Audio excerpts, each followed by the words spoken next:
ഞാൻ നിലമ്പൂര് കവളപ്പാറയിൽ പോയി എന്റെ സുഹൃത്തും സഹോദരനുമായ PV അബ്ദുൽ വഹാബിന്റെ ക്ഷണമനുസരിച്ച് ഞാൻ അവിടെ ചെന്നപ്പോൾ ഉരുൾപൊട്ടുന്ന സ്ഥലത്ത് ഞാൻ പോവുകയുണ്ട്. ആ ഉരുൾപൊട്ടൽ പോയപ്പോൾ അവിടുത്തെ കരഞ്ഞ് ബുദ്ധിമുട്ടി അവിടെ വീടില്ലാതെ നിലത്ത് കിടന്നിറങ്ങുന്ന ഒരുപാട് ആളുകൾ എനിക്ക് കാണുകയുണ്ട്.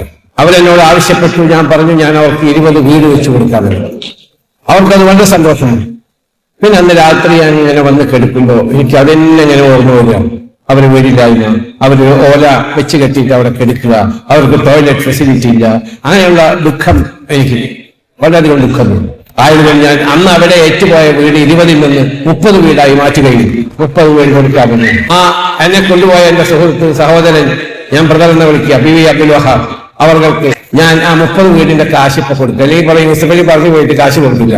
അത് കൊടുത്ത് ഈ വീട് 6 മാസത്തിനുള്ളിൽ 30 വീട് പണിത് തീർക്കാനുള്ള ഉത്തരവാദിത്തം കൂടി ഞാൻ എന്റെ സഹോദരനായ PV അബ്ദുൽ വഹാബിനെ ഏൽപ്പിക്കുകയാണ്.